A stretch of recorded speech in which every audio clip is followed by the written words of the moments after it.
All right, so right now they're talking about uh is Trump going to give black people and black communities farmland? And this is what I really have to say about that. Um I don't think he is, he may. It's possible. But I brought this up to Alexa Davis.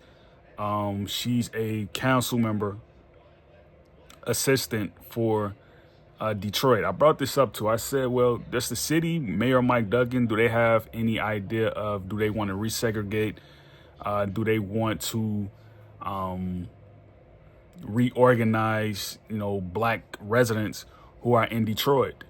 And I think she was offended by the question that I asked her because, I guess the wording didn't fit the circumstances of the conversation, maybe. But she didn't. She didn't. I don't think she really liked what I asked her. Um, and you know what? Some people, the community, right? You got to really look at this. You got to really look at this. It's some people in a community who have more badges or more honor for their other side than the other side that they are.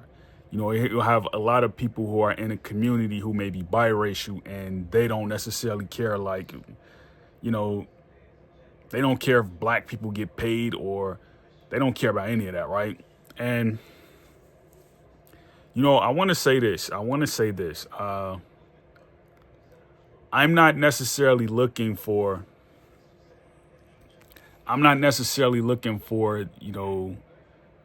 a handout. I'm not looking for that. What I'm looking at is this.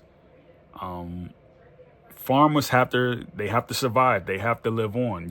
If you're going to give land to South Africans who are coming to America and you want to continually pump us with the stuff that they grow, and you want to continually give us the food that's coming from these middle state factories and stuff like that, that's being exported at alarming rates to neighboring cities and stuff like that, that may be filled with pesticides, chemicals, and all type of just harmful additives. You know what I mean? Just this stuff. Like, okay, you can do that if you want to. But you have to understand something. Farmers are going to continue to raise concern about whether or not they're being able to get land and how they're getting the loans and resources to take care of that land. They're going to continue to bring it up because the immigration says this. You have to meet a certain quota where you're allowing people to come and you're allowing people to leave. You have to take care of the fact that there are people here who want to farm. You can't be holding resources away from people who have, negative reviews on their health care, negative reviews from their doctors, like this person isn't taking care of their health. Well, it's because of the food that's being imported into our communities. You know what I mean? So I'm really looking at the fact that farmers have to be taken care of. And when I say farmers, I'm talking about all Americans. Because if you live in an agricultural society, you have to be able to take care of that land, that soil, and you have to be able to take care of your affairs, your people. You have to be able to take care of that. So this is what I'm looking at.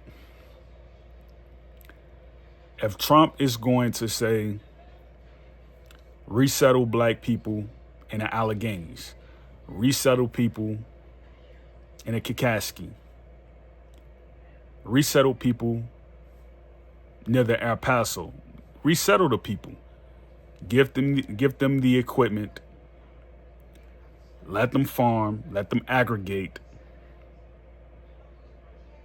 give them hydroponic, aquaponic equipment, send marine biologists out.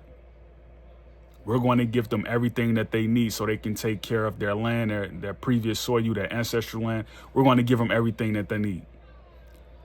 He has to come out and say that. And if he doesn't, to me, any president who comes after him, that's going to be a failure. If they don't do it, it's going to be a failure. You have to give the land back so the people can farm. They can't always be going to these jobs and going to these supermarkets. That stuff is not, that's not ingenuity at all. That's not engineering. That's not engineering. That's sharecropping, and that's also a form of genocide. That's a form of genocide. So think about that. Great peace, Yakoki.